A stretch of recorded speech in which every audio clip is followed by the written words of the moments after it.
রাঙামাটির কাপ্তাই থেকে প্রকাশিত সাময়িকী রূপসী কাপ্তাইয়ের আয়োজনে কাপ্তাই কর্মরত গণমাধ্যম কর্মীদের স্ব ক্ষেত্রে অবদান রাখার জন্য সংবর্ধনা দেয়া হয়েছে।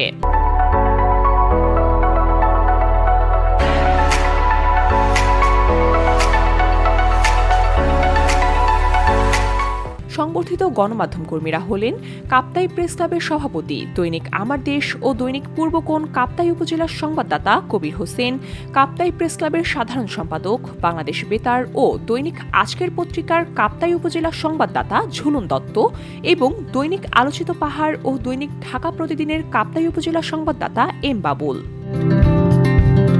সোমবার বিকেল ৫টায় কাপ্তাইয়ের শিলিছড়িস্থ বেসরকারি পর্যটন কেন্দ্র নিসর্গ রিভার ভ্যালি অ্যান্ড পট হাউসে এই সংবর্ধনা অনুষ্ঠান অনুষ্ঠিত হয়। রূপসী কাপ্তাই নির্বাহী সম্পাদক সাংবাদিক কাজী মোশাররফ হোসেনের সঞ্চালনায় অনুষ্ঠানে প্রধান অতিথি ও বিশেষ অতিথিরা সংবর্ধিত গণমাধ্যম কর্মীদের হাতে ক্রেস্ট ও উপহার তুলে দেন।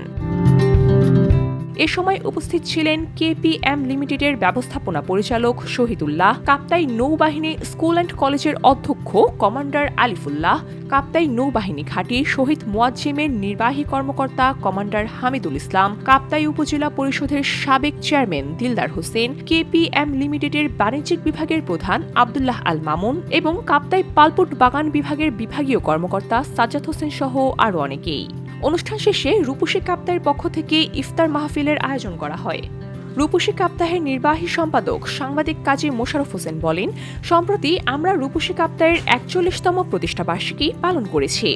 আমার ইচ্ছে ছিল কাপ্তাইয়ের সকল সাংবাদিকদের সংবর্ধনা দেয়া। আজকে কয়েকজন সাংবাদিককে সংবর্ধনা দেয়া হয়েছে। ভবিষ্যতে রাঙামাটি জেলার সকল উপজেলার সাংবাদিকদের রূপসী কাপ্তাইয়ের পক্ষ থেকে সংবর্ধনা দেওয়ার পরিকল্পনা রয়েছে। VOD Bangla news desk.